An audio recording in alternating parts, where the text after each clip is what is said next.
السلام عليكم ورحمة الله وبركاته. الحمد لله وكفى وسلام على عباده الذين اصطفى أما بعد.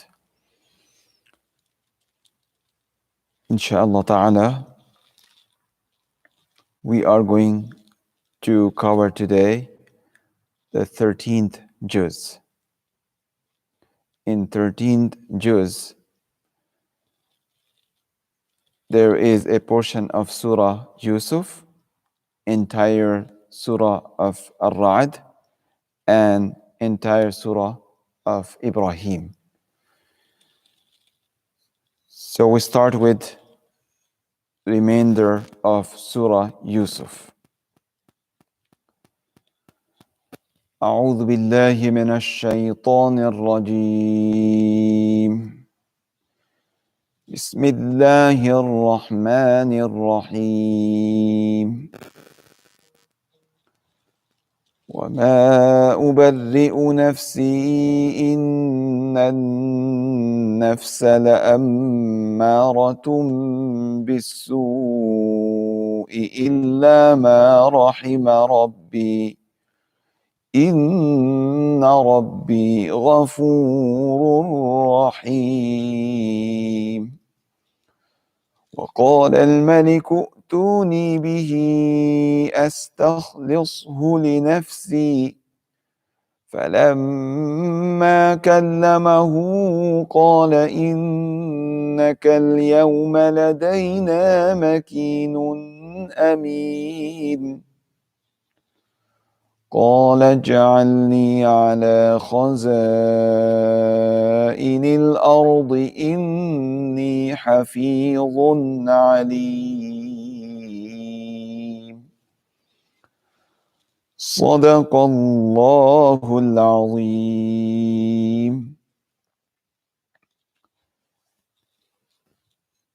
This Surah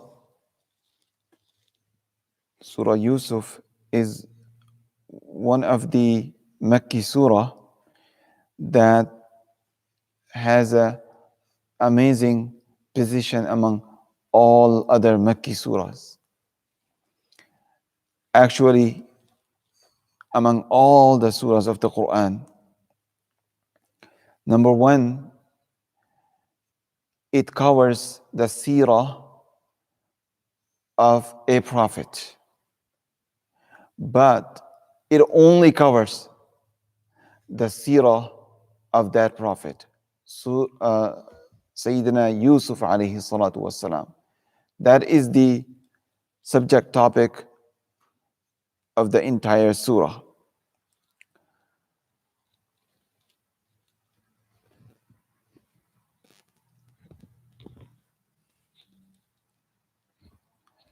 All other prophets who are mentioned in the Quran, including Sayyidina Yusuf alayhi salatu wassalam, and there are 24 other prophets who are mentioned in the Quran.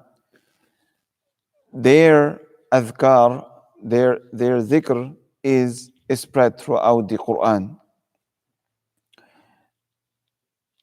It is not one particular place that you find the dhikr of Sayyidina Adam, Sayyidina Ibrahim, Sayyidina Nuh, Sayyidina Musa, Sayyidina Isa, but you find a little bit here, a little bit there.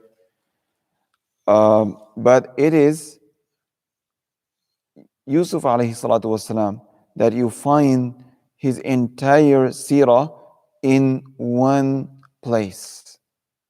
So this is like encyclopedia. This surah, encyclopedia on the seerah of Sayyidina Yusuf alayhi salatu wasalam. So that makes this surah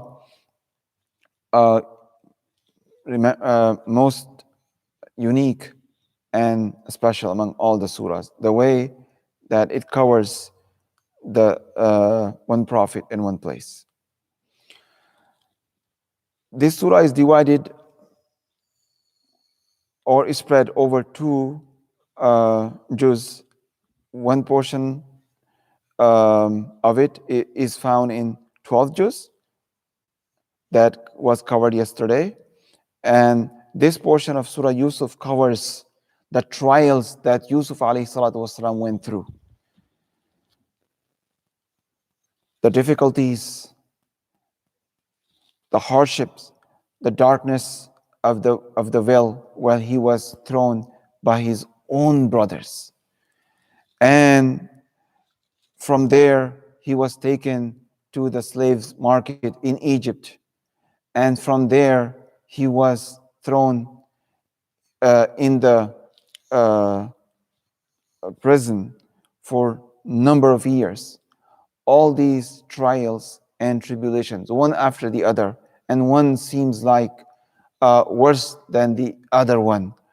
For example, when he was thrown in the darkness of the well and in the depth of the well, it itself was so awful to read, not to mention how awful it could have been for the youth, Yusuf alayhi salatu wasalam himself, who endured the difficulties and the darkness and the loneliness over there, the pain of hunger, thirst, and fear. He was alone there to overcome those challenges.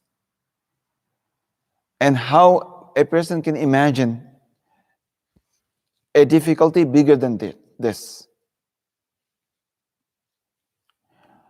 But it was later time when he ran through a difficulty that one was able to compare and see that perhaps in later part of his life when he was a mature and he had his dignity and honor, right, part of his personality, and this time not only his safety was at stake but his honor and his dignity. When he was accused, uh, his uh, honesty was accused. Um, his moral, perspective um, was in a serious question. So at this time, probably he felt more pain than when he was in the uh, in the well.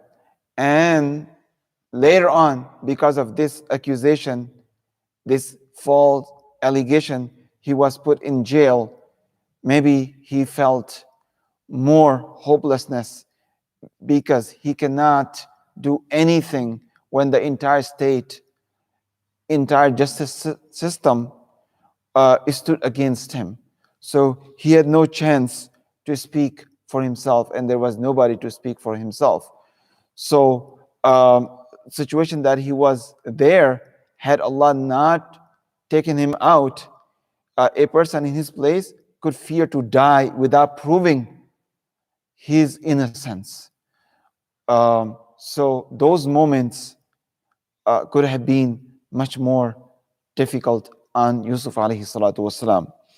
All those challenges mentioned in last portion of, beginning portion of this surah, in the last juz, 12th juz.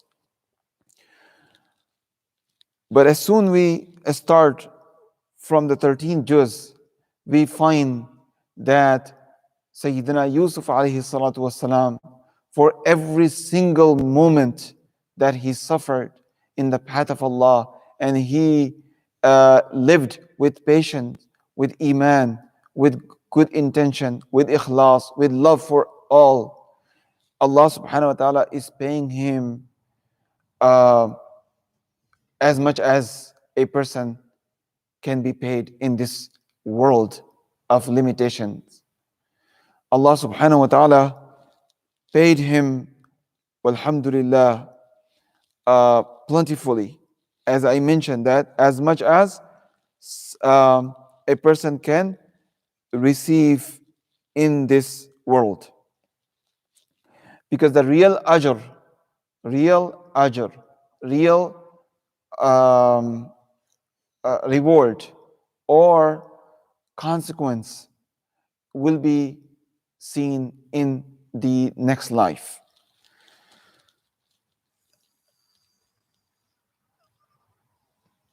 And to this, Allah subhanahu wa ta'ala made the ishara in the ayat that I recited. I recited today few verses, and I like now to bring you a quick translation of those ayat. وَمَا أُبَرِّئُ نَفْسِي. It is Sayyidina Yusuf alayhi salatu wasalam is speaking. وَمَا أُبَرِّئُ نَفْسِي. And I do not acquit myself.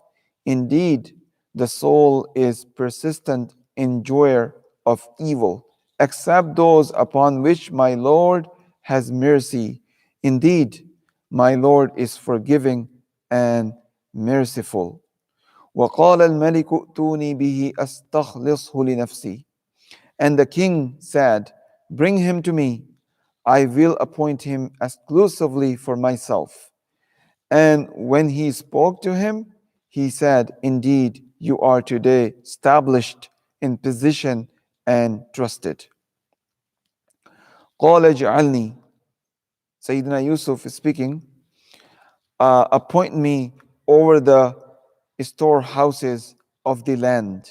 Indeed, I will be knowing guardian. وَكَذَلِكَ مَكَّنَّا لِيُوسُفَ فِي الْأَرْضِ. And thus we established Yusuf in the land to settle therein wherever he willed.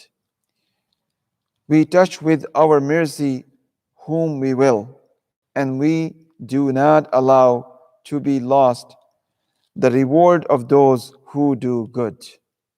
وَلَأَجْرُ الْآخِرَةِ خَيْرٌ لِلَّذِينَ آمَنُوا وَكَانُوا يَتَّقُونَ. And the reward of the hereafter is better for those who believed and were fearing Allah subhanahu wa ta'ala.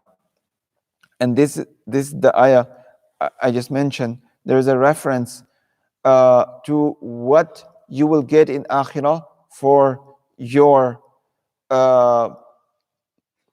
ibadah to Allah subhanahu wa ta'ala and holding fast to all the injunctions from Allah Azza wa Jal. The true place where you enjoy the rewards is akhirah. But in dunya, Allah subhanahu wa ta'ala does reward people for their good deeds, just as He punishes people for their evil doing. And the Surah Yusuf is the best example to see where an evil can take the evilmonger and where a good deed can take you if you engage yourself in carrying out any good deed for you or for others. In the form of Sayyidina Yusuf and his brothers, we can find an ample example of good and bad. That his brothers, they ignored the kinship, they ignored the being in one house, they forgot related to one family, raised by their father, Sayyidina Yaqub. They forgot all these relationships and all these ties. They ignored the love and kindness that always found between brethren. They forgot all of it. And they turned worst kind of enemies to Yusuf alayhi salatu wasalam. And they did what they desired. Even more than that, in the worst scenario possible, they afflicted all hardships, difficulties upon Yusuf alayhi salatu wasalam. And had Allah not willed something different from Yusuf alayhi salatu wasalam, they succeeded in their evil plot. So a day came, and it didn't come very soon. This is another thing that Allah subhanahu wa ta'ala tests your patience, your sincerity, your love for truth, not for 1 minute, not 2 minutes, but sometimes for years, just like He allows the time for the wrongdoers. He allows so much time.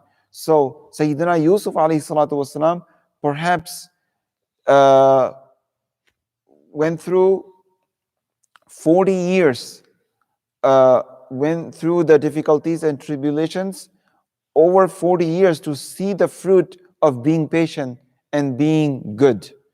Um, so at one hand, we see Yusuf alayhi salatu wasalam, that the king of Egypt honors himself, salutes himself, and offers to him the keys to the treasures, appoints him the finance minister. And some muhaddithin say, actually, he left for himself, the king left for himself an honorary um, crown to wear.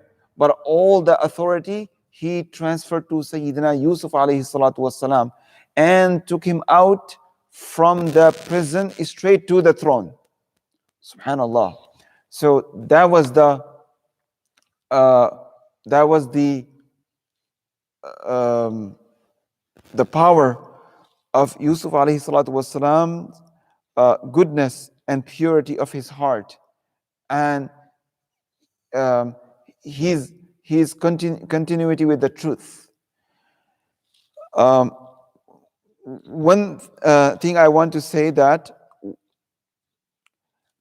Yusuf alayhi salatu wasalam is one such personality that Allah subhanahu wa ta'ala took the entire surah to bring out the beauty of character of Yusuf alayhi salatu wasalam. You know what allowed the world to see the beauty of Yusuf alayhi salatu wasalam's character?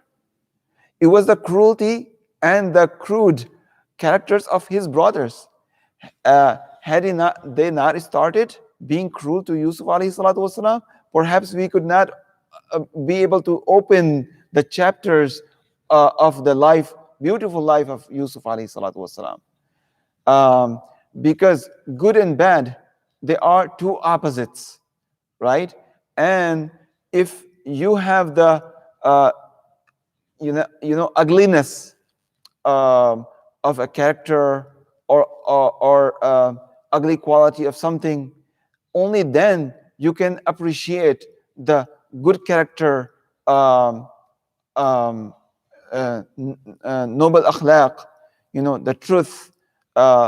If you see in front of you anything that is despicable, that is rejected, that is refused, that is unwelcomed, that is bothersome, right?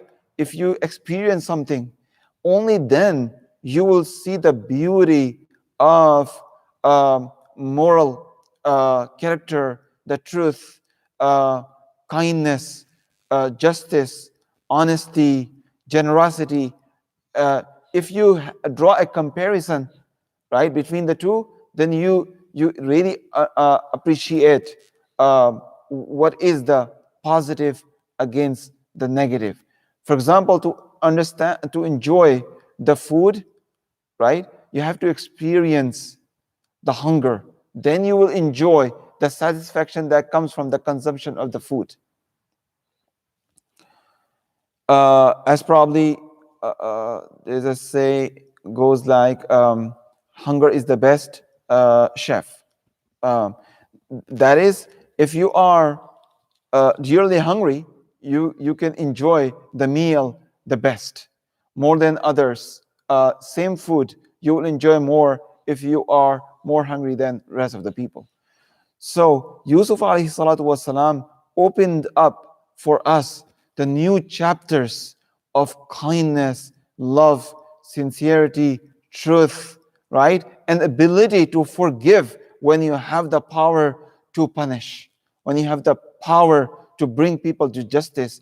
It was the time when Yusuf alayhi salatu wasalam stood with his awesome character, his beautiful character, um, Just as the day when he was thrown in the well, it showed that how patient he was.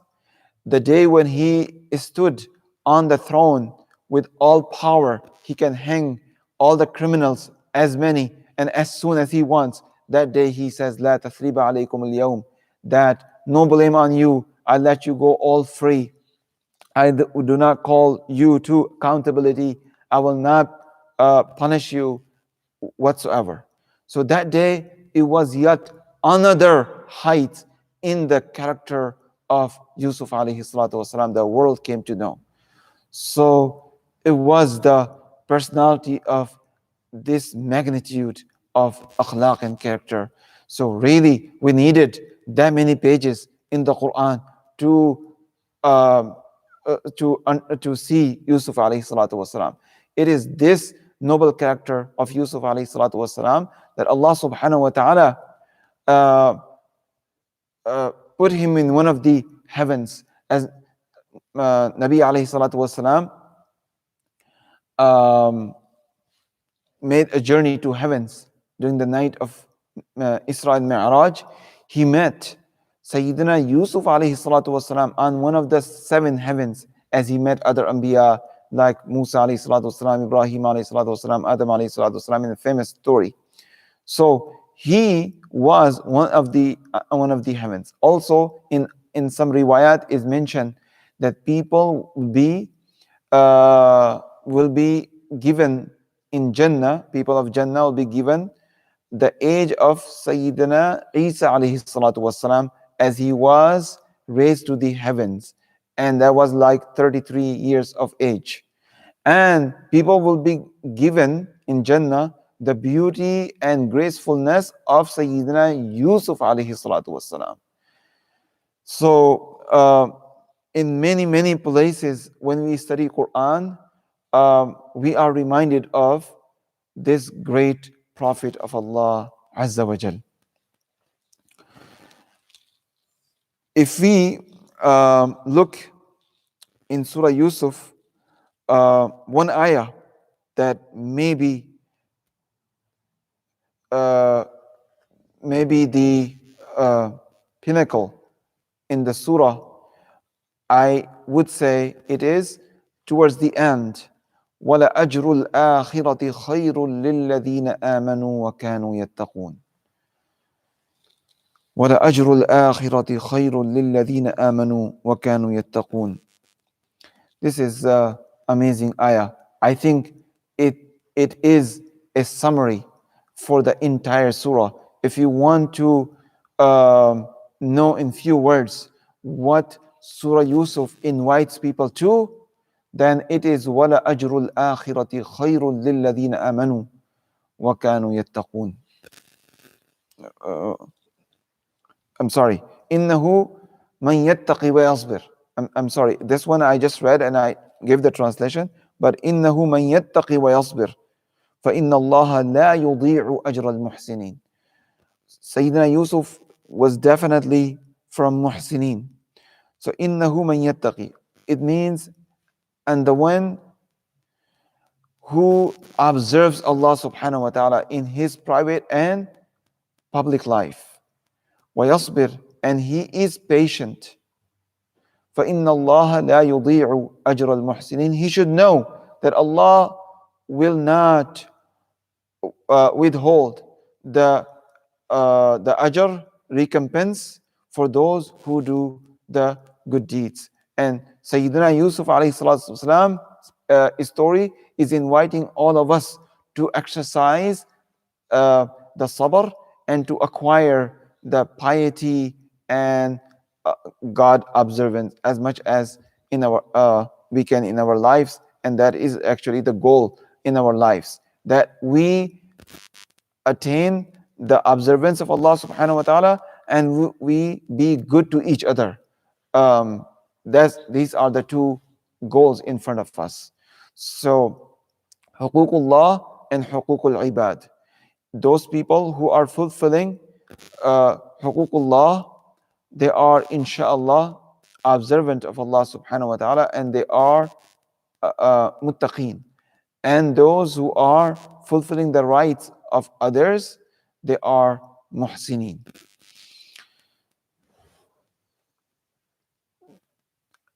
So this is a summary of Surah Yusuf. The next surah is Surah Ra'd. Surah Ra'd is also a Makki surah. I like to read a few ayats from the beginning of this surah.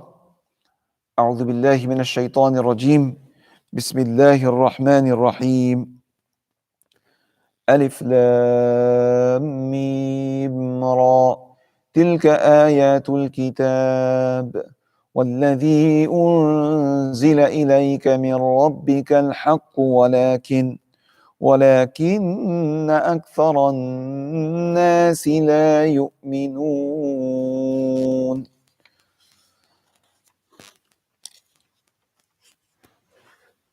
In this surah we find the focus on three main topics of the Quran, namely Tawheed, Risala, and Ma'ad.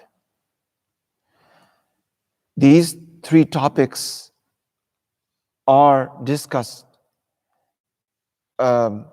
greatly in this surah. That's the central theme of this surah: Tawheed, Risala, and Ma'ad. Tawheed, we know, oneness of Allah subhanahu wa ta'ala, and Quran provides so many arguments for Tawheed. The wujud of Allah subhanahu wa ta'ala, oneness of Allah subhanahu wa ta'ala, and that Allah is is God. Just as He is Lord, meaning He's provider, so He is God, one to be worshipped and should to be obeyed alone, without any partners in His lordship. So this concept is explained in the Quran in so many places. As you know that when it comes to the lordship of Allah subhanahu wa ta'ala, the world recognizes, right, that Allah subhanahu wa ta'ala is the Rabb, not every day, but maybe at the end of the day. World is compelled to realize that Allah subhanahu wa ta'ala is the provider. And then a person cured, right, miraculously, then Allah subhanahu wa ta'ala's lordship revealed upon this person who gains the cure. A person who caught in the mighty waves in his own ship, and the ship is tossed on heavy waves, and he sees the death from every direction, and then the wind just becomes calm, and slowly this person makes his way to the land safely. He realizes that Allah subhanahu wa ta'ala is there, who's maintaining, who's doing the tadbir of the life. And when rain is held for so many years sometimes, and there's a drought, the shortage of food, and people and animals die, and then after this long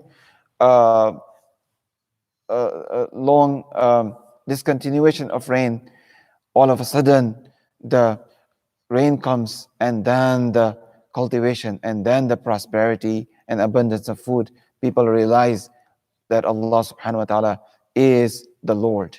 But it is the plight of man that he does not accept that Allah is the one who to be worshipped alone and to be obeyed alone. So that is called the uluhiyya of Allah subhanahu wa ta'ala. Uluhiyya of Allah subhanahu wa ta'ala, that He alone is God, just as He alone is Rabb. that this is a surah Ra'd.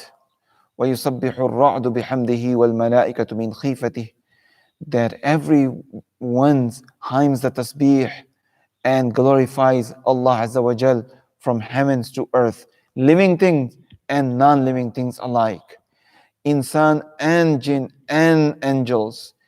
Everyone praises the says the praise of Allah Azza wa Jal. Finally, in this juz, we have Surah Ibrahim. Surah Ibrahim, um, being Makki Surah, no doubt, talks about Tawheed of Allah subhanahu wa ta'ala and the Risala, and how people doubted the messengers and the messengerhood, and how Allah subhanahu wa ta'ala aided all messengers with miracles, and those miracles were the proofs for the honesty and truthfulness of the prophets, and that they were chosen and selected by Allah subhanahu wa ta'ala for the sole purpose of guiding people to the path of Allah Azza wa Jal. And they did not want anything from people, no fame, no wage, no thanks. All they wanted is to tie the people with their Lord and the provider. In this surah, we find Iblis mentioned, right? وَقَالَ الشَّيْطَانُ لَمَّا قُضِيَ الْأَمْرِ. The story of Iblis, and I'm coming to conclusion quick. Allah subhanahu wa ta'ala reports Iblis that when in Akhirah, Allah has finished reckoning everyone, every single person, all the all the nations, every single person, Allah subhanahu wa ta'ala has reckoned and decided who's going to Jannah and who's going to Jahannam. And people of Jahannam are set for Jahannam, including Iblis, on top of all of them. Iblis will say that day, hey folks, allow me that I speak with you before we are round up in Jahannam. So some athar mention that maybe a podium is set up for him, like it would be an official address by Iblis himself. وقال الشيطان لما قضي الأمر إن الله وعدكم وعد الحق ووعدتكم فأخلفتكم. Iblis will speak to the people who followed the lead of Iblis in worldly life. That Iblis will say that, stop accusing me, that I force you to the path of lies, falsehood, tasweer, to the path of hypocrisy, covering up the truth, injustice, hypocrisy, in disobedience to Allah Azza wa Jal, through following the temptations, right? Do not blame me fully and completely. Start blaming yourself. It's true that I persuaded you, and my persuasion was very strong, right? But do not forget that at the end of the day, it was you that you took my call. You said labbaik. You said that I'm down to your call, and you gather all the energy and you walked to my path. So do not blame me. All I did is made a call. But who walked to the bars?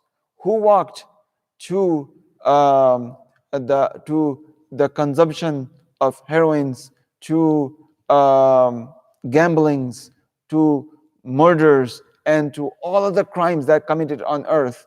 Who had this energy? Who carried the plots all the way to the end? You and you. So when you blame me, do not forget to blame yourself. Allah subhanahu wa ta'ala made a call. Rahman made a call and Shaitan made a call. But you were those unfortunate people that you said yes to the call of Shaitan and you ignored the call from Rahman. So blame today and bite your fingers, and I bite my fingers. So that will be fair, but I will not take that you blame me alone. So that's Shaitan. He is speaking in akhirah, but Allah subhanahu wa ta'ala brings uh, this information to us before time so that we can pay the heed that honestly shaitan is not dragging us anywhere. Is he dragging? No, he's whispering and we have temptations. If we stand strong against those temptations and whispers, then shaitan honestly not going to drag us from our places to the place of cruelty, lies, and all other crimes. No, shaitan does not have the power. إنما سلطانه على الذين يتولونه. So shaitan has the power over those people who befriend shaitan. But those who are sincere in their ibadah to Allah and obedience to Allah, shaitan does not have that power. Acknowledges, um, he acknowledges that I will have no power upon your sincere servants, O Allah.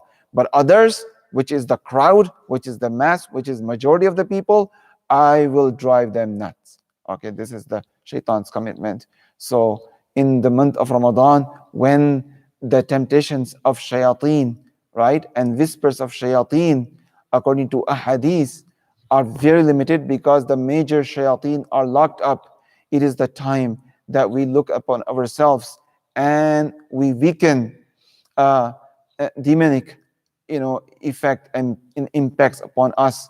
We take the time that we refine our inner and beautify our inner, and inshallah then the outer will get more beautiful. Sayyidina Hassan Basri rahmatullah alayhi says, the one who spends the night in offering the tahajjud prayer, Allah subhanahu wa ta'ala beautifies his face in the day.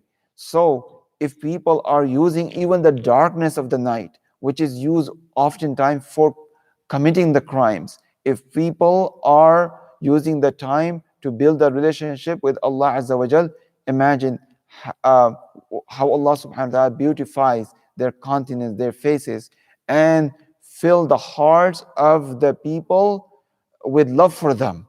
Um, so we ask Allah Azza wa Jal that we are successful in refining ourselves and looking upon ourselves. Um, um, Finding Ramadan is a great opportunity that does not occur every single day, but we honestly have to wait once it's over another full year before it comes next time. So we take the heed to the opportunity that is here with us, and we almost have through of this month, and we know what we did, how little it is. Is that enough for ourselves? Everybody can ask himself this question. We ask Allah subhanahu wa ta'ala that He makes our path easy to the goodness, to the virtue. And if we rely upon ourselves, we will not go any farther. We place our trust in Allah who gave us the gift of Ramadan. He will also um, elevate us to the ranks. Inshallah ta'ala. أقول قولي هذا وأستغفر الله جزاكم الله خير الجزاء والسلام عليكم.